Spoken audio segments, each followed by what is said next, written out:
So we gonna Candice, let you give your thoughts on what you think about the situation.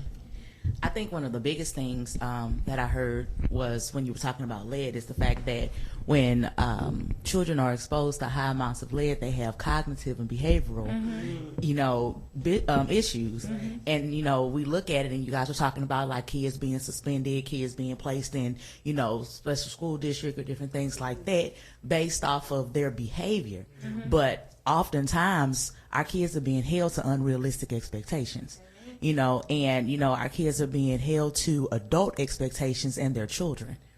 And so, I even heard you guys talking about how things are different now because our parents are getting younger and younger.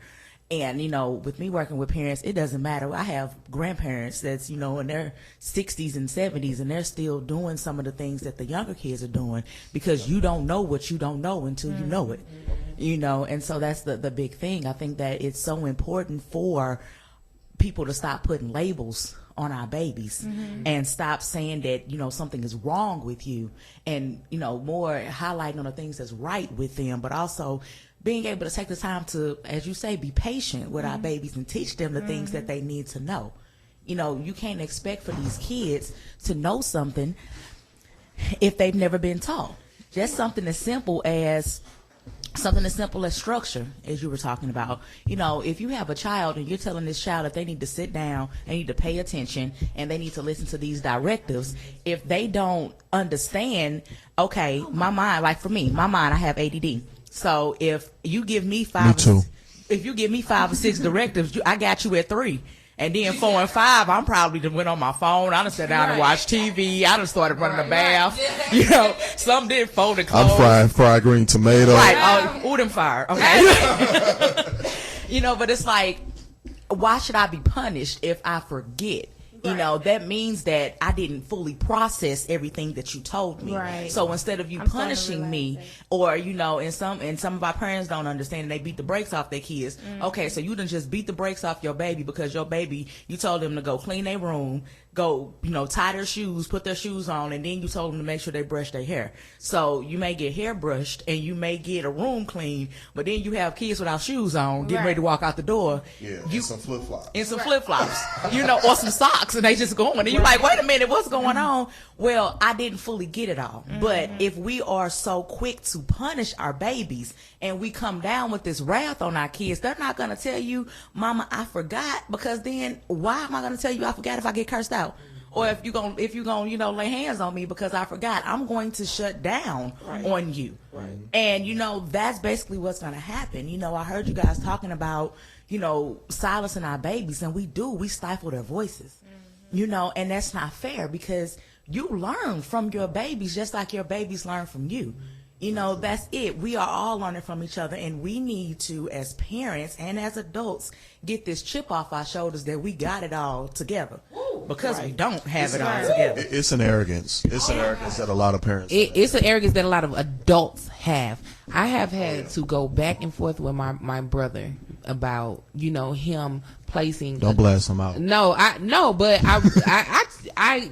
me and him had a long conversation about not placing adult expectations on children, because I feel like, and I told him that this is what our culture does. We place adult expectations on our children, and then we get frustrated, upset, and we want to, Don't put adult expectation on these men. I'm sorry. And we don't have adult, exactly. But that's real though. That's real, and that's what I was saying. I'm like, we don't even place enough expectations on adult. We still irresponsible adults. We still learning as we're growing. A lot of us have a lot of issues and act worse than some of the kids. So you got me, you can't tell me that, my son or my children need to do X, Y, and Z, when a lot, of adults can't even do X, Y, and Z. They still have room to grow and don't learn. lead by example. But the problem is that we accept it. So say when the schools come in and say, hey, your child is, they have ADD, we just go along with it and be like, okay, what medicine we gonna get in? What let's gonna put them, what special school, what class, special class? Go ahead, all right, then. No, don't accept it, because once you accept it, it's done. Your child is now a stigma. Once you put those levels, once your child is labeled, yes, that's it. And we have the two ends of the spectrum. We have the parents that be like, okay, gone, whatever, and we have the parents that be like, not my baby. Ain't nothing wrong with my baby. Well, if your baby just two-piece this kid just because they asked for a pencil, it might be something wrong. Punkin, just. Like what's happening at home? Right? A piece of chicken, do you two-piece? Right, and that's right, and that like we got to get out there parenting style too, for teaching our children to be aggressive. That is one of the worst thing. I hate when people teach their children to be so aggressive, because what are you raising? This child is going to turn into an adult, and not only are they going to get aggression from you, a black child is not only getting aggression from you. That's what we fail to realize. They walk out into this world and get aggression from everyone else. So there's triple, quadruple times of aggression that's being placed into this little, when we look at our little black boys, that's been placed into this little black boy. So what does he grow up and do? Yeah. You know what I'm saying? So we have to, and that's one of the reasons why, I am a mother, that is gentle with my boys, because I feel like they're going to get attacked, period. Little black boys, you know what I'm saying? So they need love at home. They have to have love at home, because they not getting nowhere else. You know what I'm saying? And then if I turn them into aggressive men, they damn sure ain't gonna get no woman to give them no love. You know what I'm saying? Or they not gonna love no woman the way she's supposed to be, or you're not getting the right kind of woman. You know what I'm saying? They're gonna turn into abusive men, and all that. And that's not what I want to raise. I want to raise a man, a loving man, a man that's gonna, have a good heart. And these are the type of men that we want in our community anyway. These are the type of men that become, that turn into teachers and psychologists and doctors. And love on our youth, and love on our community, and love on our women. You know what I'm saying? That's what we need to be instilling in our children. Not, be a fighter.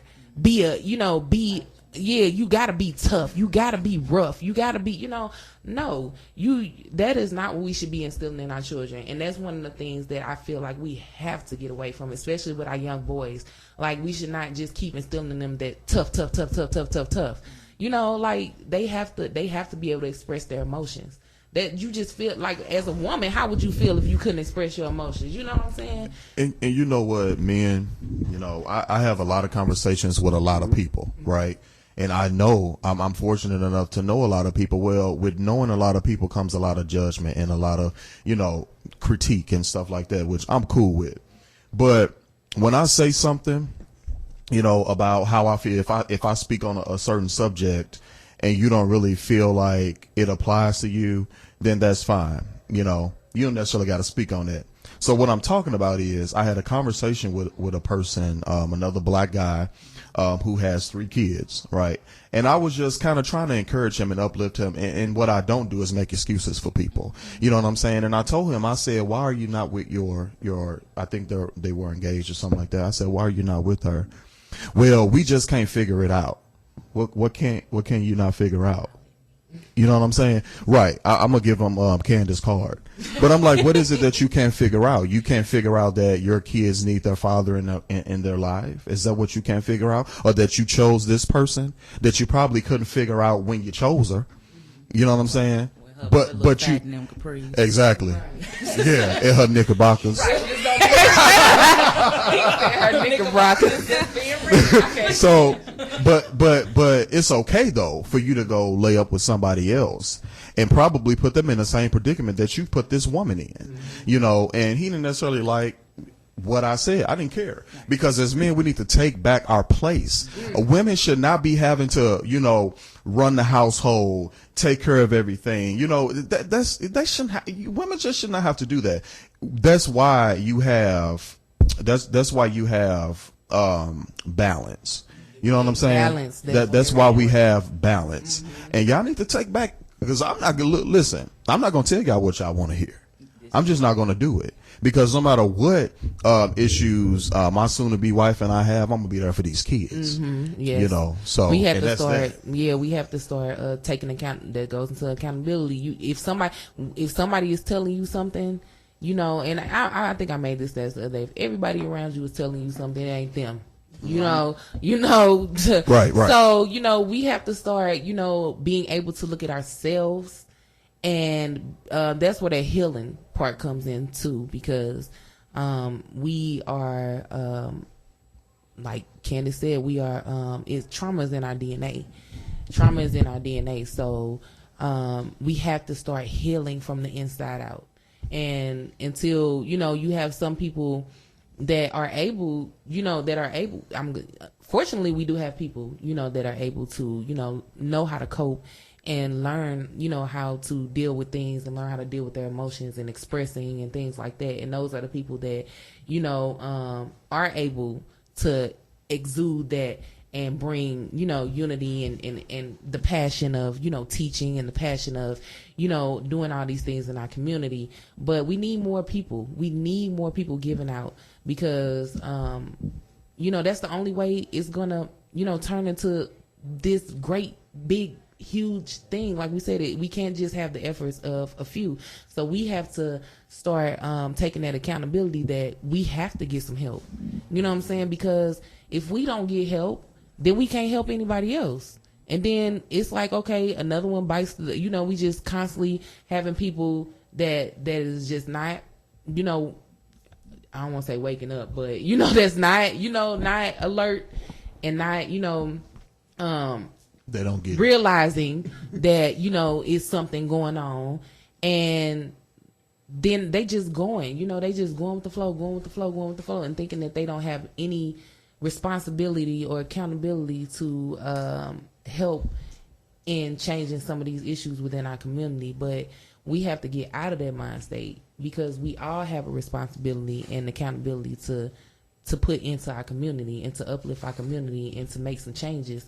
And especially because majority of us have children, we all, are responsible for, when we leave this earth, what goes on beyond us.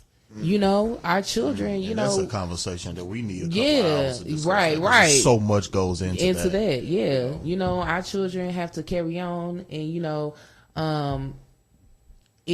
that's one of the reasons why I was saying earlier, we do need to speak on the parents, and we do need to speak on the things that's going on, because our children have to grow up with their children, and their children have to grow up with their children, and their children have to grow up with their children. So we are going to be connected in one, right? Just because me and you, ain't connected right now, our kids may be connected in the future. And I don't want your child, influencing, my child, and I don't want my child to influence your child on something negative. I want it to be positive influences. I want it to be, let's go out here and clean up this community, or I want it to be, let's go out here and tutor. I want it to be, let's go out here and, start a church. Right. Let's go out here and start an organization. Or I want it to be, let's go to school. Let's go to a HBCU that, that's in our community, and let's become teachers, and let's become, doctors, or let's start our own school. You know what I'm saying?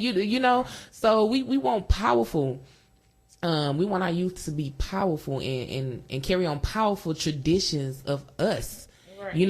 So, and from what, from our greatness, our greatness as people. So we got to get out of that mind frame that it ain't just, that is just, they problem. That is just they problem. And right, it's just they problem. Girl, cause I tell people, it's our problem. You know what I'm saying? I tell people, kids all the time, they be acting up around me. I don't watch kids or whatever. They be like, I whoop other people's kids. Is what I tell them. right.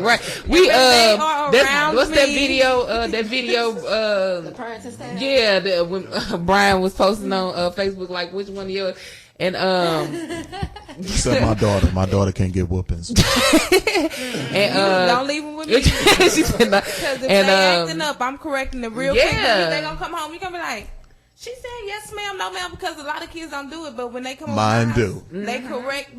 I be like, I say something, they be like, no, and they're like, no ma'am. Yeah, get it together. At least at my house, it's yes ma'am, no ma'am. I even yes ma'am, no ma'am to grown folks. It's so. respect.